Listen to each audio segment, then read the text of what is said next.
नमस्कार, बहुत स्वागत है आपका। आप देख रहे हैं आपकी आवाज और आपके साथ मैं हूं आसिफ शेख। आपकी आवाज में आज बात वित्त आयोग की राशि पर उठे सवाल और सियासत के बवाल की। छत्तीसगढ़ में पहले से धान खरीदी की तारीख और बारदाने की कमी पर बिफरी सियासत अब वित्त आयोग की राशि के कथित गलत इस्तेमाल पर उफान पर है। विपक्ष का आरोप है कि सरकार वित्त आयोग की राशि का गलत इस्तेमाल कर रही है, तो वहीं सरकार ने इसे सरासर गलत बताया है। वैसे इसी तरफ के आरोप 2-3 साल पहले रमन सरकार पर भी लगे थे। कई सवाल हैं जिनके जवाब जानने की कोशिश करेंगे। एक खास पैनल भी हमारे साथ जुड़ेगा, लेकिन आइए सबसे पहले एक रिपोर्ट देखते हैं।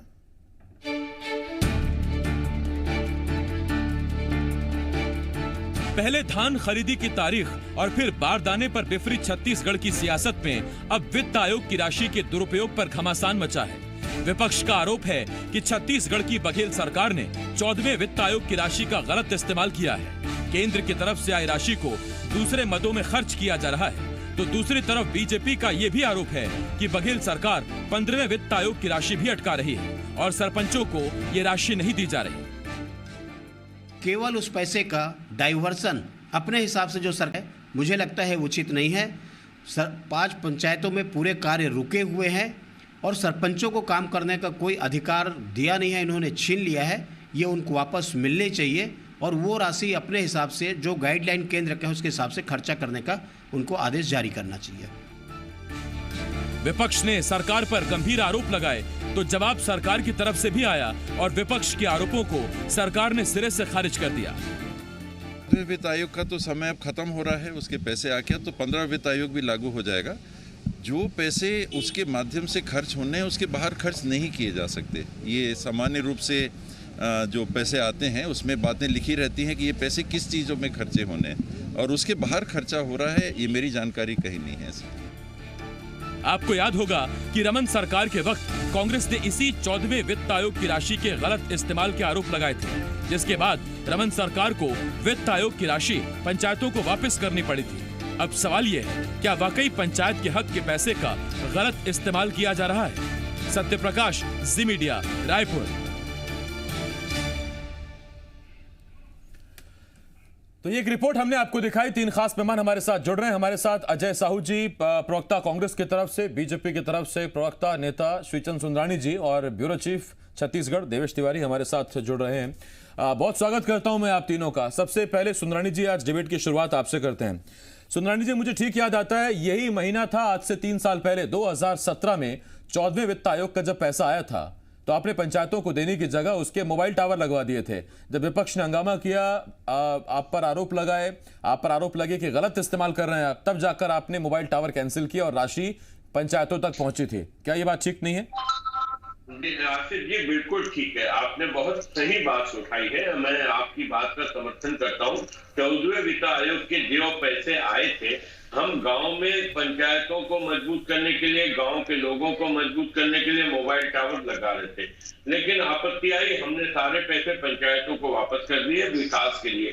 लेकिन बड़े दुर्भाग्य की बात है, वर्तमान सरकार पिछले 2.25 साल लगभग होने को आए, जो भी केंद्र सरकार से जिस मद में भी पैसे आते हैं, चाहे 14वें वित्त आयोग की बात करें या अन्य मदों में पैसे आ रहे, मनरेगा जैसे भी फंड आ रहे हैं, वे सारे के सारे फंड कहीं ना कहीं दूसरी योजनाओं में खर्च कर रहे हैं। प्रदेश की जनता को वो लाभ नहीं मिल पा रहा जिस मद में केंद्र सरकार इनको पैसे दे रही है।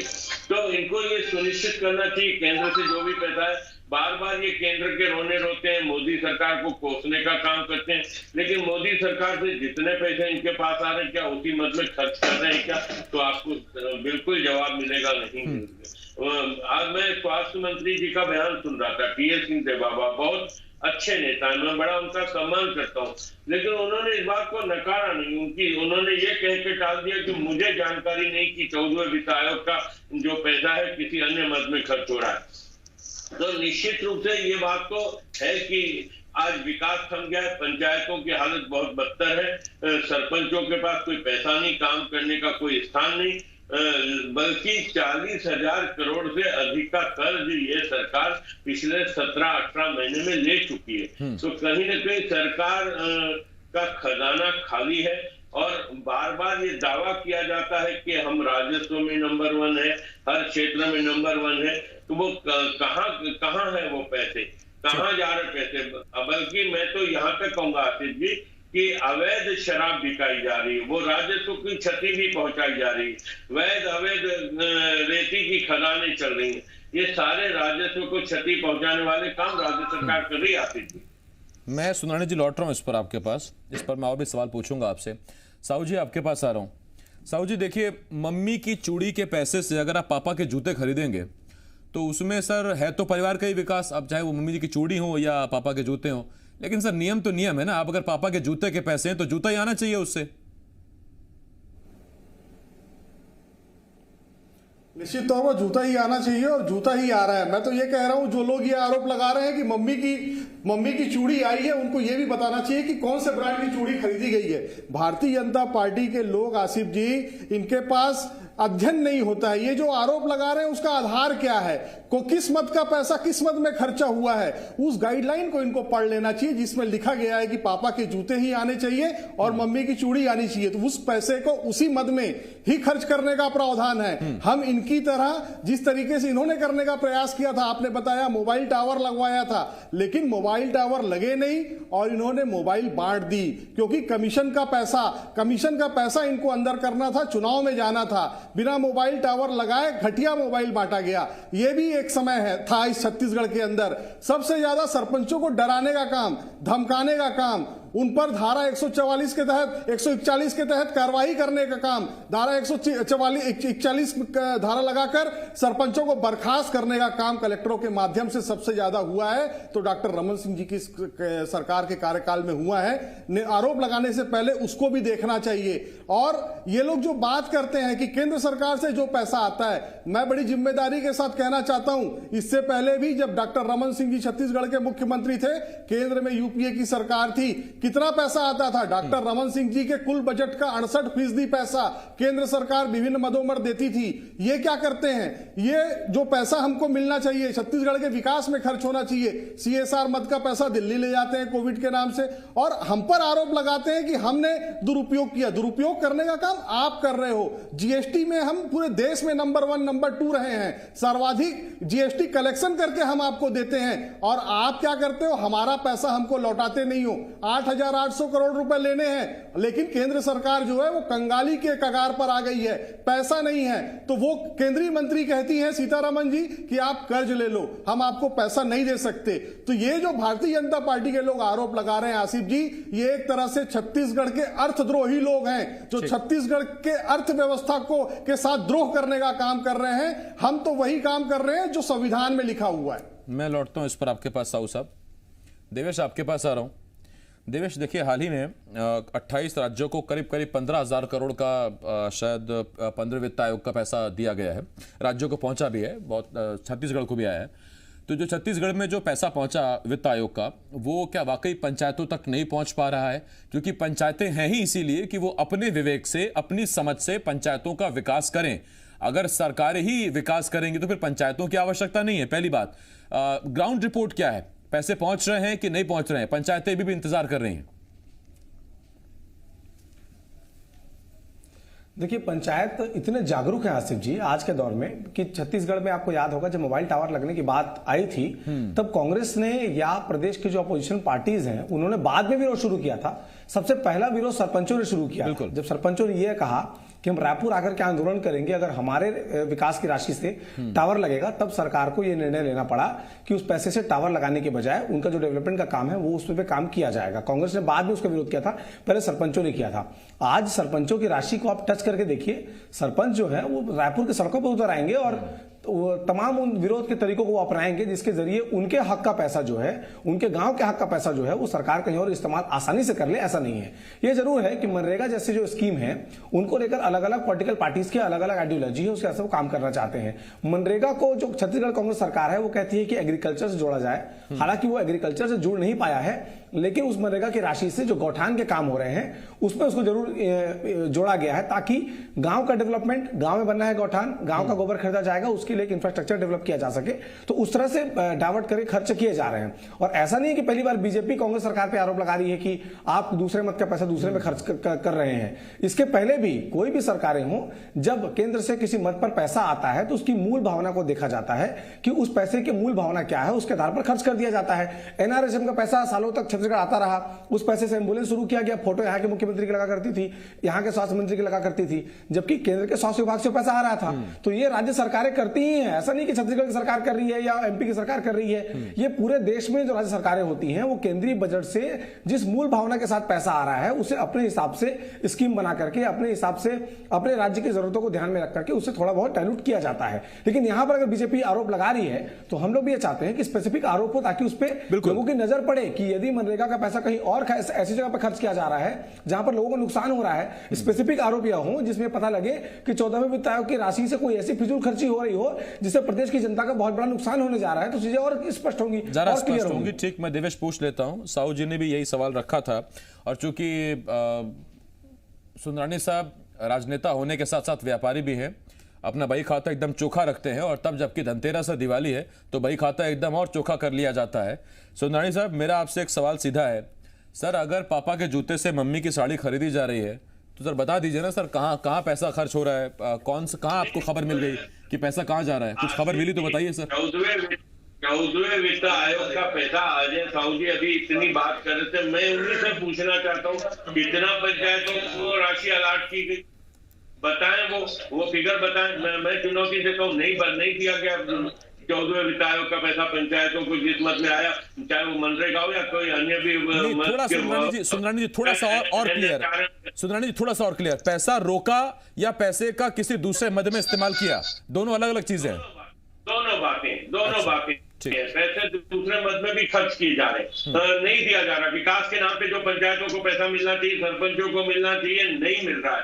लगातार हमारी भी पार्टी के सरपंच हैं, हमारी भी पंचायतें हैं जहाँ पे भारतीय जनता पार्टी के कार्यकर्ता पंचायत में हैं, वो लगातार इस बात की शिकायत भारतीय जनता पार्टी के नेताओं से कर रहे हैं कि 14वें वित्त आयोग का पैसा जो पंचायतों को मिलना चाहिए वो अभी तक नहीं मिल रहा है। तो सुंदरानी जी, आपकी पार्टी के जो सरपंच हैं जिनको पैसा नहीं मिला, आपने कोविड प्रोटोकॉल के तहत उन्हें रोक रखा है या अभी आंदोलन नहीं कर रहे हैं वो? वरना इतनी बात पर तो सर आंदोलन हो जाना चाहिए था, प्रदर्शन होने चाहिए थे। देखिए आसिफ जी, हम इस सरकार को समय देना चाहते थे। नई सरकार बनी थी, लोगों की बड़ी उम्मीदें इस सरकार से थी। हमको 14-15 सीटों पे सिमट कर रख दिया था जनता ने। इनके बड़े बड़े वादों को सुनकर इन्होंने बड़े आश्वासन दिए थे नागरिकों को। हम देखना चाहते थे कि जनता के कसौटी पे ये सरकार कितनी खरी उतर रही है, और हम अब लगातार आंदोलन कर रहे हैं। आपने पिछले समय देखा होगा, रायपुर का एक बड़ा भव्य, देवेश जी बैठे हैं आपके साथ, बिगड़ती कानून व्यवस्था को लेकर एक रायपुर नहीं, वो बिगड़ती कानून व्यवस्था से नहीं। सुंदरानी जी, मेरा सवाल ये था कि सरपंचों को पैसा नहीं मिल रहा तो सरपंच क्यों नहीं आ रहे आंदोलन करने? तो लेकर भी हम जाएंगे, हम जाएंगे जनता के बीच में भी जाएंगे, और सरपंचों को लेकर हम घेराव भी करेंगे मुख्यमंत्री जी। ठीक, मैं लौटता हूँ आपके पास सुंदरानी जी। साहू साहब आपके पास आ रहा हूँ। साहू साहब, अब सुंदरानी साहब तो यही कह रहे हैं कि जितने सरपंच हैं वो हमारी पार्टी के भी हैं, और उनमें जो हमारी पार्टी के बता रहे हैं कि पैसा पहुंचा नहीं और बहुत जल्द आपको आंदोलन देखने को मिलेगा। आप पैसा यहां वहां कर रहे हैं। देखिए आसिफ जी, मेरा ये कहना है वित्त आयोग का पैसा कहां खर्च होता है, वो पैसा गांव के विकास में खर्च करना है। अभी कोविड का समय गया है, हमने इसी प्रदेश के अंदर में 22,000 से अधिक क्वारंटाइन सेंटर बनाए थे जो विभिन्न गांवों में बनाए गए थे। अगर सरपंच गांव की सुरक्षा के लिए उस पैसे को वहां पर खर्च करता है तो इसमें क्या बुराई है? क्या गांव को कोविड से जैसी महामारी से सुरक्षित रखना क्या सरपंच का दायित्व नहीं बनता है? पूरे पैसे नियम अनुसार खर्च हुए हैं, इनके पास अध्ययन की कमी है। और ये जो बात कह रहे हैं, मैं ये कहता हूं हमारा जो जीएसटी का पैसा है वो कम से कम आप दे दें। सुंदरानी जी तो व्यापारी है, धनतेरस के दिन व्यापार किया होगा, बहुत अर्थव्यवस्था क्या थी छत्तीसगढ़ की, कितनी रौनक थी छत्तीसगढ़ के बाजारों में, वो उन्होंने देखी होगी। दुकान में बैठे होंगे, सांसद जी तो धनतेरस के दिन सोना चांदी बेचते हैं बैठ करके, उनसे पूछिए जाकर के कितने का व्यापार किया। जब हम 24% अधिक जीएसटी पूरे देश में अधिक अगर भेजते हैं संकलन करके, तो उसकी जो क्षतिपूर्ति राशि है वो भी मिलनी चाहिए दी जाती है। दूसरे जो भाजपा शासित राज्य हैं उनकी साहू जी, मैं आपसे बात पूछता हूं, आपने ठीक एक बात कही, आपने कहा कि अगर क्वारंटीन सेंटर गांव में तैयार किए गए तो वो ग्रामीणों के लिए, उनकी सुरक्षा के लिए किए गए, लेकिन क्या उसके लिए आपने स्थानीय पंचायतों को विश्वास में लिया था? उनकी अनुमति के साथ आपने वो क्वारंटीन सेंटर खोले थे, या राज्य सरकार का ये एक तरफा फैसला था उस वक्त हालातों को देखते हुए? देखिए, हमारी सरकार ने, आपको ध्यान होगा, सारे जो अधिकार हैं वो विकासखंड स्तर पर दे दिए थे। विकासखंड अधिकारी ने वहां पर जो उचित समझा उसको उस तरीके से उसने संचालित करने का काम किया। अगर हम वो व्यवस्था नहीं करते तो आज पूरा देश को कोरोना की मार झेल रहा है। छत्तीसगढ़ में अगर लोग सुरक्षित हैं तो हमारी सरकार की सजगता की वजह से सुरक्षित है। भारतीय जनता पार्टी केवल राजनीति करने का काम, इवेंट करने का काम, इनके जो पीआर एजेंसियां हैं वो इनको स्क्रिप्ट लिख कर देती हैं, ये पढ़ते नहीं है और मीडिया में आकर बात करते हैं। तथ्यों की बहुत ज्यादा कमी है, इनके पास तथ्य कोई भी नहीं है, केवल आधारहीन बात कर रहे हैं। ठीक देवेश, इसमें थोड़ा सा कंफ्यूजन ये है, देखिए जब तक तथ्य फैक्ट सामने नहीं आएंगे तब तक तो चीजें होंगी नहीं। अब विपक्ष ने आरोप लगा दिया कि मद का पैसा किसी और मद में खर्च किया जा रहा है, सरकार कह रही है ऐसा हो नहीं रहा है, अगर हो रहा है तो आप दिखाइए, तो फिर तो हवा हवाई हो जाएंगी चीजें। जब तक चीजें निकलकर सामने नहीं आ जाती तथ्यात्मक तौर पर कि इस योजना का पैसा उस योजना में खर्च किया गया, ये पंचायत है, यहाँ इतने पैसे इसके बनते, वहां नहीं पहुंचे, तब उसमें शायद वजन ज्यादा आएगा विपक्ष के आरोप में। जाहिर तौर पर जब कोई आरोप सियासत में लगाए जाते हैं, तथ्यात्मक आरोप होते हैं, उनमें यह बताया जाता है कि आपने फला राशि के लिए पैसे आए थे, फला मद में पैसे आए थे और आपने फला मद में खर्च कर दिए, तो आपके आरोप ज्यादा मजबूत होते हैं और आप कॉन्क्रीट तरीके से इस बात को कह पाते हैं। अभी आपने देखा होगा कुछ देर पहले यह बात थी कि दूसरे मद का पैसा दूसरे में खर्च किया जा रहा है। डिबेट होते होते बात यहां तक पहुंच चुकी है कि पैसे मिल ही नहीं रहे हैं प्रदेश के सरपंचों को। तो ऐसी स्थिति में जो आरोप है उनमें कितनी सच्चाई है, आरोप में तथ्य कितने हैं, इन तमाम बातों के बारे में चिंतन करना चाहिए। साथ में यह भी बताना चाहिए, क्योंकि एक सजग विपक्ष जो है वो इस बात को बहुत बेहतरीन तरीके से समझता है कि प्रदेश के लोगों को जागरूक करके यह भी बताना है कि उनके विकास के लिए आने वाली राशि का इस्तेमाल कहां किया जा रहा है। हां, यह बात जरूर है कि जब प्रदेश में कोविड महामारी का दौर आया था तब केंद्र सरकार ने यह जरूर कहा था कि प्रदेश सरकार अगर चाहे तो डीएमएफ की राशि का इस्तेमाल कर ले, प्रदेश सरकार चाहे तो अलग अलग मदों की राशि का इस्तेमाल कर ले। प्राथमिकता इस समय यह है कि जान बचाओ, किसी भी तरह से जान बचाओ। तो राज्य सरकार ने भी सरपंचों से कहा कि आप लोगों की जान बचाने का काम करिए, लोगों को जागरूक करिए, मास्क खरीदिए, सैनिटाइजर दीजिए, किसी भी तरह से लोगों की जान बचाने का आप काम करिए। यदि वो उस परिप्रेक्ष्य में है तो जाहिर तौर पर राज्य सरकार जवाब देना चाहिए कि आपने वित्त आयोग की राशि का इस्तेमाल कोरोना से जान बचाने के लिए, क्वारंटीन सेंटर में खाना खिलाने के लिए कैसे कर दिया। बीजेपी को भी आरोप उसी आधार पर लगाना चाहिए, इस बात को बताते हुए कि आपने सरपंचों के विकास, आपने ग्राम पंचायत के विकास के लिए आई हुई राशि का इस्तेमाल जो है वो खाना खिलाने के लिए कैसे कर दिया, क्वारंटीन सेंटर में आपने लोगों को रखवाने के लिए इस पैसे का इस्तेमाल कैसे कर दिया। तो जब आरोप तथ्य वाले होंगे, जब आरोप में मजबूती होगी, तो जवाब देने वाले को भी अच्छा लगेगा, आरोप लगाने वाले को भी अच्छा लगेगा। और जिस जनता ने खाना खाया है, जिस जनता के डेवलपमेंट का काम वहां पर होना था, जिसके बदले उनको खाना खिला दिया गया या जिनके बदले गांव में वॉल पेंटिंग करा दी गई, उनके लोगों को, उन ग्रामीणों को भी बेहतर पता लग पाएगा कि भाई उनके साथ आखिर हुआ क्या है। उनके लिए जो पैसा आया उसका इस्तेमाल हुआ कहां है। लेकिन तब जबकि इतने संवेदनशील मुद्दे पर देवेश, जब जान बचाने पर पैसा खर्च हुआ, डीएमएफ की राशि को कन्वर्ट कर दिया गया इधर कि आप पहले जान बचा लीजिए, आपको लगता है कि इतने बड़े वोट बैंक, उनकी जान से जुड़े हुए मसले पर बीजेपी आरोप लगाने की अभी स्थिति में है?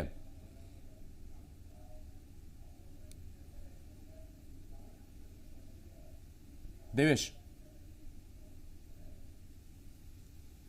देखिए, जाहिर तौर पर बीजेपी प्रदेश में विपक्ष में है और उनका काम है इस पर आरोप लगाना, और कांग्रेस की जिम्मेदारी बनती है कि उनकी प्रदेश में सरकार है तो इस बात का जवाब भी दे कि बीजेपी जो आरोप लगा रही है उसके आरोपों में का जवाब जो है इतने बेहतर तरीके से दिया जाए कि प्रदेश की जनता आश्वस्त हो सके कि उनके आरोप में कितनी सच्चाई है और आपके जवाबों में कितने तथ्य हैं।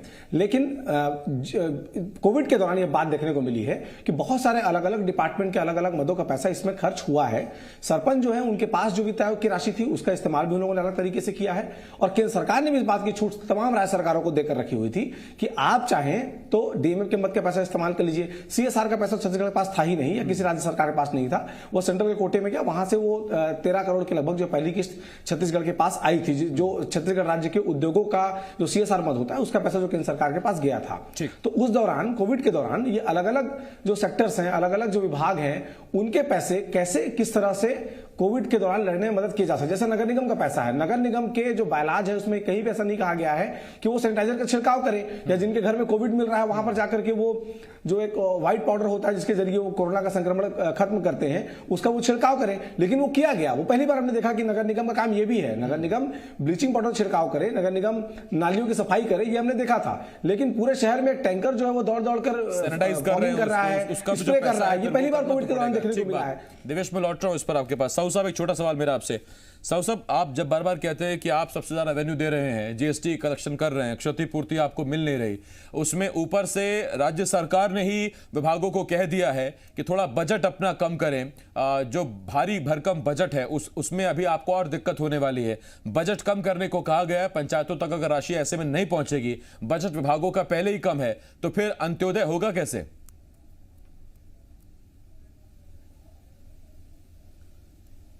देखिए हमारी सरकार गांव के विकास को लेकर, किसानों के विकास को लेकर और इस प्रदेश के चहुमुखी विकास को लेकर कटिबद्ध है। हम इस प्रदेश की रफ्तार में कहीं रोड़ा नहीं आने देंगे। लेकिन हमारा ये कहना है, हमारे जो अधिकार का पैसा है, मैं कहता हूं आसिफ जी, इससे पहले भी 10 साल जब रमन सिंह जी की सरकार थी और केंद्र में कांग्रेस की सरकार थी, भाजपा के नेता बता दें कि किस प्रदेश अध्यक्ष ने या किस कांग्रेस के नेता ने उस राशि को लेकर के यशोगान किया होगा कि हमारी सरकार ने आपको इतना पैसा दिया। राजनीति करने का एक स्तर होता है, इतने निचले स्तर पर गिरकर आरोप लगाने का काम हमने कभी नहीं किया। जो काम भारतीय जनता पार्टी अभी सरकार से जाने के बाद में कर रही है, उस समय के किसी भी कांग्रेस के नेता ने यह नहीं बताया कि मनमोहन सिंह जी की सरकार इतने करोड़ रुपए भेज रही है, इतने हजार करोड़ रुपए भेज रही है, और केंद्र की योजना का नाम बताकर रमन सिंह यहां पर अपना चेहरा चिपका करके उसकी ब्रांडिंग कर रहे हैं। हमने कभी ऐसे आरोप नहीं लगाए। संघीय ढांचा है, जो संविधान ने अधिकार दिए हैं, मनमोहन सिंह जी ने वो अधिकार का पालन किया। मैं तो ये कहूंगा कि जिम्मेदारी है पैसा देना, राज्य की जिम्मेदारी है पंचायतों तक पैसा पहुंचाना। साहू जी, मेरे पास वक्त खत्म हो जाएगा, आखिरी 30 सेकंड दे पाऊंगा मैं सुंदरानी जी आपको। तो छत्तीसगढ़ के लोगों के साथ ठीक, साहू जी आता हूं, सुंदरानी जी बोलिए। आसिफ जी, केंद्र लगातार पैसे दे रहा है, इन्होंने कौन सा बखान किया? 42 लाख मेट्रिक टन चावल खरीदता था केंद्र, अभी 60 लाख मेट्रिक टन धान खरीदने का लक्ष्य रखा है केंद्र ने। कौन सा ये सेंट्रल का बखान कर रहे हैं? कौन सी योजना को सेंट्रल का कह के जनता के बीच में कि मोदी जी की सरकार ने हमें इस मद में पैसा दिया? कभी इन्होंने कहा है क्या? कभी केंद्र की इन्होंने तारीफ की है क्या? बजाय इसके कि रोज एक सुबह पत्रकार वार्ता लेकर केंद्र को कोसने का काम, मोदी जी को कोसने का काम ये भूपेश बघेल जी की सरकार और कांग्रेस के सारे प्रवक्ता करते हैं। अच्छा सुंदरानी जी, दिवाली पर अपने घर की सफाई पहले होती है, मोहल्ले की सफाई बाद में होती है। आपने कब साहू जी की तारीफ कर दी या आपने कब कांग्रेस सरकार की तारीफ की? तो खैर जैसा पाएंगे वैसा लाएंगे, जैसा करेंगे वैसा भरेंगे। लेकिन खैर सियासत में चलता रहता है। हाँ, बस इस बात को सुनिश्चित हमें करना पड़ेगा कि जो पंचायतें हैं उनके अधिकार हैं, वहां पैसा की कमी रोड़ा ना बने, और जो पंचायतों के अधिकार हैं वो अधिकार रहें और उन पर सरकारें भारी ना पड़े, फिर चाहे वो पिछली सरकार रही हो या आपकी सरकार रही हो। जान बचाने कोविड काल में कुछ वैकल्पिक चीजों के लिए अगर पैसा खर्च करना पड़े तो उसमें कोई आपत्ति नहीं, क्योंकि जान है तो जान है। लेकिन जब कोविड काल के बाद जो पैसा है वो जिस मद के लिए है उसी में खर्च हो तो बेहतर है, बाकी नजरें बनी रहेंगी उस पर भी। देवेश, बहुत शुक्रिया आपका हमारे साथ जुड़ने के लिए। अजय साहू जी, श्रीचंद सुंदरानी जी, धन्यवाद आपका हमारे साथ जुड़ने के लिए। दिवाली की शुभकामनाएं आप सभी को। एक छोटे से ब्रेक के लिए हमें यहाँ रुकना होगा। ब्रेक के बाद तमाम बड़ी खबरें बहुत जल्द लौट रहे हैं।